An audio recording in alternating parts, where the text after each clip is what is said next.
ಹಿಡ್ಕೊಂಡು ನಿಂತಿದ್ರಿ ಅವ್ ನನ್ನ ತಪ್ಪಿಲ್ಲ ಮಮ್ಮಿ ನನ್ನ ತಪ್ಪಿಲ್ಲ ತಿಳ್ಕೊಂಡು ನಿಂತಾಳು ಟೀಚರ್ನೇ ಬಂದ ಹಿಂಗೆ ಹೆಗಲ ಮ್ಯಾಕ ಯಾಕೊಂಡು ಹೋಗ್ಯಾರ ಟೀಚರ್ತಿ ನನ್ನ ಆಕೆ ಮಾಡ್ಯಾರ್ರಿ ನನ್ನ ಮಗಳನ್ನ ಆಕೆ ಏನಿಲ್ಲ ಗೊತ್ತಿಲ್ಲ.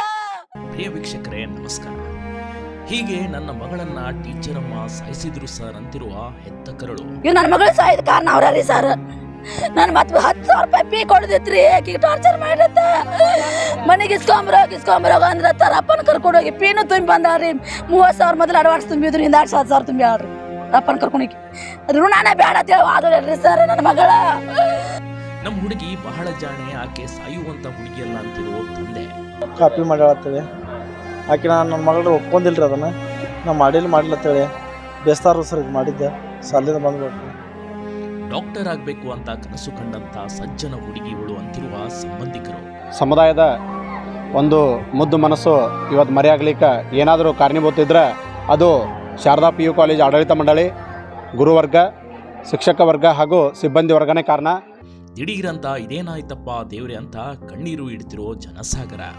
ಅಂದಹಾಗೆ ಇದು ಮುದೋಳದಲ್ಲಿ ಮುಗಿಲು ಮುಟ್ಟಿದ ಆಕ್ರಂದನದ ಕೂಗು.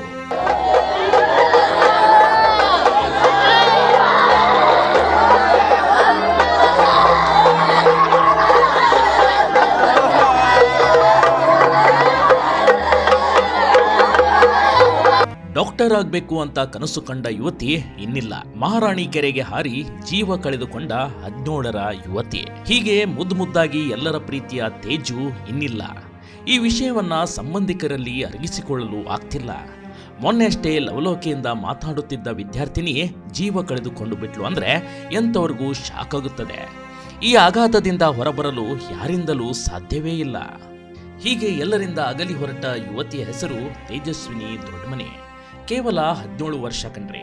ತಾನೊಬ್ಳು ಡಾಕ್ಟರ್ ಆಗಬೇಕು ಅಂತ ಕನಸು ಕಂಡಿದ್ಲು.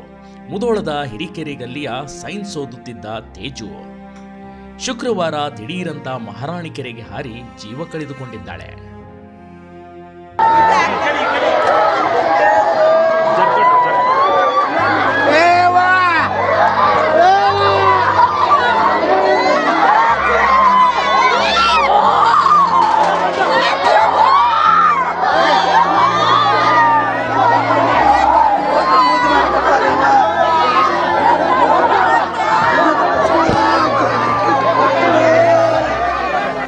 ದಿನಗಳ ನಂತರ ಕೆರೆಯಲ್ಲಿ ಶವ ತೇಲಿಕೊಂಡು ಮೇಲಕ್ಕೆ ಬಂದಿದೆ. ತೇಜಸ್ವಿನಿಯ ಪೋಸ್ಟ್ ಮಾರ್ಟಂ ನಂತರ ಶವವನ್ನ ಪೋಷಕರಿಗೆ ಹಸ್ತಾಂತರ ಮಾಡಲಾಯಿತು. ಭಾನುವಾರ ಮುದೋಳದ ಕೆರೆ ಪ್ರದೇಶದ ರುದ್ರಭೂಮಿಯಲ್ಲಿ ಜನಸಾಗರದ ಮಧ್ಯೆ ಅಂತ್ಯ ಸಂಸ್ಕಾರ ನೆರವೇರಿದೆ.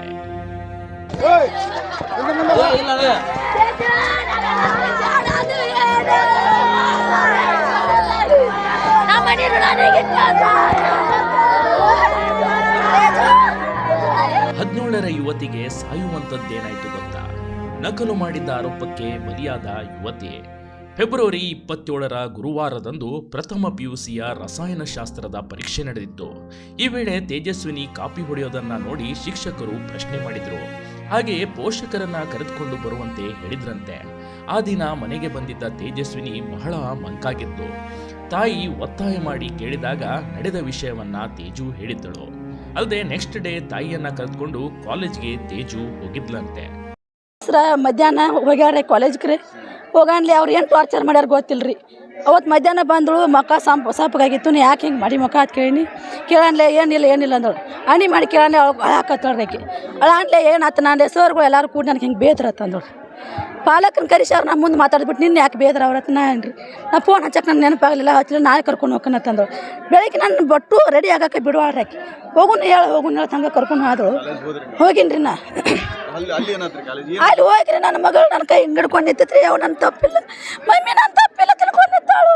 ಟೀಚರ್ನೇ ಬಂದ ಹಿಂಗೆ ಹೆಗಲ ಮ್ಯಾಕ ಯಾಕೊಂಡು ಹೋಗ್ಯಾರ ಟೀಚರ್ತಿ ನನ್ನ ಆಕೆ ಮಾಡ್ಯಾರ್ರಿ ನನ್ನ ಮಗಳನ್ನ ಅಕ್ಕ ಏನಿಲ್ಲ ಗೊತ್ತಿಲ್ಲ.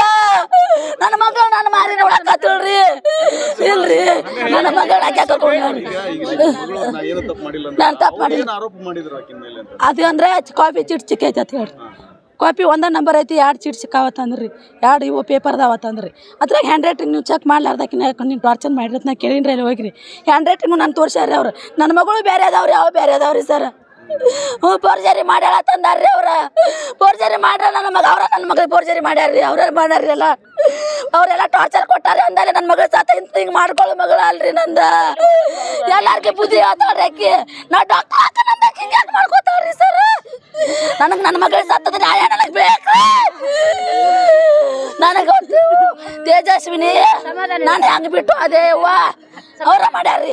ನಿಮ್ಮ ಮಗಳು ನಕಲು ಮಾಡಿದ್ದಾಳೆ ಅನ್ನೋದಕ್ಕೆ ನಮ್ಮ ಬಳಿ ಸಾಕ್ಷ್ಯವೇ ಅಂತ ಸಿಸಿ ಕ್ಯಾಮೆರಾವನ್ನ ಶಿಕ್ಷಕರು ತೋರಿಸಿದ್ದಾರೆ. ತೇಜು ಗಾಬರಿಗೊಂಡು ಅಲ್ಲಿಂದ ಓಡಿ ಹೋದಳು ನೇರವಾಗಿ ಕೆರೆಗೆ ಹರಿದ್ದಾಳೆ. ಅತ್ತ ಮಗಳು ಎಲ್ಲೂ ಕಾಣದಿದ್ದಾಗ ಪೋಷಕರು ಪೊಲೀಸರಿಗೆ ಕಾಣಿಯದ ಬಗ್ಗೆ ಕಂಪ್ಲೇಂಟ್ ನೀಡಿದ್ರು.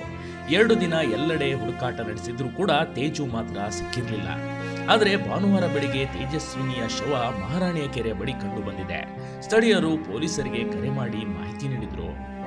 ಪೇಪರ್ದಾಗ ಇದನ್ನು ಬರ್ದಾನ ಅಂತೇಳಿ ಸರ್, ಆಕೆಗೆ ಇದು ಮಾಡ್ಯಾರ. CC ಕ್ಯಾಮ್ರಾ ಸಿಕ್ಕೈತಿ, ಅದಾಗೈತಿ ಇದಾಗೈತಿ ಅಂತೇಳಿ ಪೇಪರ್ ಎಕ್ಸಾಮ್ ಕಾಪಿ ಮಾಡ್ಯಾಳ ಅಂತೇಳಿ. ಆಕೆ ನನ್ನ ಮಗಳು ಒಪ್ಕೊಂಡಿಲ್ರಿ ಅದನ್ನು. ನಾ ಮಾಡಿಲ್ಲ ಅಂತೇಳಿ ಬೇಸ್ತಾರ ಸರ್. ಇದು ಮಾಡಿದ್ದೆ ಸಾಲಿಂದ ಬಂದ್ಬೇಕು. ಅವಾಗೇನು ಬಂದಾಳ್ರಿ, ಅಳ್ಕೊತ ಬಂದಾಳ್ರಿ. ಅಲ್ಲಿಂದ ಮನೆಗೆ ಬಂದಾರ. ಅವನ ಮುಂದೆ ಏನೈತಿ ಹೇಳ್ಯಾಡ್ರಿ. ಹೇಳ್ಯಾರ ಅವ್ರು ಇದ್ದಾಕ್ರಿ. ನಾಳೆ ಹೋಗಿ ಸರ್ ಭೇಟಿಯಾಗಿ ಕೇಳೋಣ ಅಂತೇಳಿ ಹುಡುಗಿಯರಲ್ಲಿ. ಅವರು ಏನೈತಿ ಎಲ್ಲರೂ ಒಂದು 8 ಮಂದಿ ಸರ್ಗಳು ಮೇಡಮ್ಗಳು ಎಲ್ಲರೂ ಕೂಡಿಕೇಸಿಂದ ಮತ್ತು ಆಕಿನ ಹುಡುಗರಲ್ಲಿದ್ದಾಗ ಆಕೆಗೆ ಯಾವ್ದಾಯ್ತು ನೀವು ಒಪ್ಕೋ, ನೀ ಮಾಡಿ ನೀನು ಒಪ್ಕೋತ ಇದು ಮಾಡಿದ್ರು. ಇದು ಮಾಡಿ ಸಹಿ ಮಾಡು, ನೀ ಮಾಡಿ ನೀನು ಇದು ಮಾಡಿ ಅಥವಾ ನೀನು ಸಹಿ ಮಾಡು, ಆ ಫೈಲಲ್ಲಿ ಐತಿ ಅದು ತಂದು ಕೊಡು ಅಂತೇಳಿ ಇದು ಮಾಡಿ ಆಕೆಗೆ ಭಾಳ ಬೆದರಿಸಿದ್ದು ಮಾಡ್ಯಾರ. ಆಕೆ ಪೂರ ಬೆದರಿಸಿದ ಅನ್ನತ್ತಿಲ್ಲ. ಸೀದಾ ಆಕೆ ಏನು ಮಾಡ್ಯಾಳ್ರಿ, ಆಕೆ ಮೇಡಮ್ ಬಂದಾಕಿ ಕೈ ಹಾಕಿ ಹೆಗಲ ಮೇಲೆ ಕೈ ಹಾಕಿ ಟೇಜು ಬಾತ್ ಕರ್ಕೊಂಡು ಹೋಗಿ ಆಕೆ ಒಳಗೆ ಹೋಗಿ ಏನು ಮಾತಾಡ್ರಿ ಆಮಲ್ರಿ. ಹೊಳ್ಳಿ ಬಂದೇ ಇಲ್ರಿ. ಆ ಕಡೆ ಹೋಗಿಬಿಟ್ಟಾಳ್ರಿ. ಆ ರೌಂಡ್ ಕಡೆನೂ ಬಂದಿಲ್ಲ. ಆ ರವ್ ಇದ್ದಾಕ್ರಿ CC ಕ್ಯಾಮ್ರಾದಾಗ ನೋಡಕತ್ತಾಳ್ರಿ. ಆ ಮೇಡಮ್ ಏನು ಕರ್ಕೊಂಡು ಹೋಗ್ಯಾಳ್ರಿ. ಆ ರೌಂಡ್ ಕಡೆ ಇದ್ದದ ಕರ್ಕೊಂಡು ಹೋಗಿ ಒಳಗೆ ಬೇರೆ ಇದ್ರೊಳಗೆ ಕೂತು ಮಾತಾಡ್ಸಿ ಏನು ಅಂದಾಳೋ ಏನು ಮಾಡ್ಯಾಳ ಗೊತ್ತಿಲ್ಲ ರೀ. ಅವಾಗಿಂದ ಹೊರಗೆ ನಮ್ಮ ಮಗಳು ಓಡಿ ಹೋಗ್ಬಿಟ್ಟಾಳ್ರಿ. ಆದರೆ ಈ ಘಟನೆಯಲ್ಲಿ ಶಿಕ್ಷಕರಿಂದಲೇ ತಪ್ಪು ನಡೆದಿದೆ ಅಂತ ಸಂಬಂಧಿಕರು ಆರೋಪ ಮಾಡ್ತಿದ್ದಾರೆ. ತೇಜಸ್ವಿನಿಯ ನಕಲು ಮಾಡೋದಕ್ಕೆ ಸಾಧ್ಯವೇ ಇಲ್ಲ, ಮಾನಸಿಕ ಹಿಂಸೆ ನೀಡಲಾಗಿದೆ ಎಂದು ಕಾಲೇಜ್ ವಿರುದ್ಧ ಆರೋಪ ಕೇಳಿಬಂದಿದೆ. ಸಮುದಾಯದ ಒಂದು ಮುದ್ದು ಮನಸ್ಸು ಇವತ್ತು ಮರೆಯಾಗಲಿಕ್ಕೆ ಏನಾದರೂ ಕಾರಣೀಭೂತ ಇದ್ದರೆ ಅದು ಶಾರದಾ PU ಕಾಲೇಜ್ ಆಡಳಿತ ಮಂಡಳಿ, ಗುರುವರ್ಗ, ಶಿಕ್ಷಕ ವರ್ಗ ಹಾಗೂ ಸಿಬ್ಬಂದಿ ವರ್ಗನೇ ಕಾರಣ. ಕೇವಲ ಒಂದು ಯಾವುದೇ ಮಾಡದೇ ಇರುವಂಥ ಒಂದು ತಪ್ಪಿಗೆ ಆ ವಿದ್ಯಾರ್ಥಿಯನ್ನು ಹೊಣೆಗಾರರನ್ನಾಗಿಸಿ ಅವ್ರ ತಾಯಿಯವರನ್ನು ವಿಚಾರಣೆ ಮಾಡಲಿಕ್ಕಂತ ಅವ್ರ ತಾಯಿಯವರು ಅವ್ರ ಮಗಳನ್ನ ಕರ್ಕೊಂಡು ಕೇಳಿದಾಗ ಆ ಸಂದರ್ಭದಾಗ ಅಲ್ಲಿರುವಂಥ ಶಿಕ್ಷಕಿಯರು ಆ ಮಗುವನ್ನು ಕೈ ಹಿಡ್ಕೊಂಡು ಕೆಳಗಡೆ ಬಂದು ಅವರಿಗೆ ಆ ಮನಸ್ಸಿಗೆ ನೋವಾಗುವಂಥ ಒಂದು ಸನ್ನಿವೇಶವನ್ನು ಸೃಷ್ಟಿ ಮಾಡಿರ್ತಾರೆ. ಆ ನೋವಿಗೆ ಆ ಮಗುವಿಗೆ ಮನಸ್ಸಿಗೆ ಮಾನಸಿಕವಾಗಿ ಕಿರುಕುಳ ಆಗಿದ್ದಕ್ಕನ ಆ ಮಗು ಅಲ್ಲಿಂದ ಜೋರಾಗಿ ಓಡಿ ಬಂದು ಇವತ್ತು ಈ ಅನಾಹುತಕ್ಕೆ ಮೂಲ ಕಾರಣ ಆಗಿದೆ. ಉಳ್ಳವ್ರ ಮಕ್ಕಳಿಗೆ ಒಂದು ನ್ಯಾಯ, ನಮ್ಮಂಥ ದಲಿತ ಒಂದು ಜನಾಂಗಕ್ಕೊಂದು ನ್ಯಾಯ ಅನ್ನುವಂಥ ವಿಚಾರ ನಮಗೆ ಈಗ ಮನದಟ್ಟಾತು. ಯಾವುದೇ ಕಾರಣಕ್ಕೂ ಇಲ್ಲಿ ಇಂಥ ಒಂದು ಶಿಕ್ಷಣ ಸಂಸ್ಥೆಗಳಿಗೆ ಪರವಾನಗಿಯನ್ನು ರದ್ದುಪಡಿಸಬೇಕು. ಆ ಆಡಳಿತ ಮಂಡಳಿ ಹಾಗೂ ಶಿಕ್ಷಕ ವೃಂದದ ವಿರುದ್ಧ ಕಠಿಣ ಶಿಕ್ಷೆಯನ್ನು ಒಂದು ಕ್ರಮವನ್ನು ಜರುಗಿಸಬೇಕು. ಈ ಒಂದು ಹೋರಾಟ ಇವತ್ತಿನಿಂದ ಪ್ರಾರಂಭ ಆಕೈತಿ. ಯಾವ ಕಾರಣಕ್ಕೂ ಅಲ್ಲಿ ಏನು ತಪ್ಪು ಮಾಡಿದಾರ ಆ ತಪ್ಪಿತಸ್ಥರನ್ನಂತೂ ನಾವಂತರೂ ಬಿಡಂಗಿಲ್ಲ. ನಮ್ಮ ಸಮಾಜ ಆಗಿರ್ಬೋದು, ನಮ್ಮ ಭೀಮ್ ಆರ್ಮಿ ಸಂಘಟನೆಯಿಂದ ನಾವು ಅದನ್ನು ಖಂಡಿಸ್ತೀವಿ.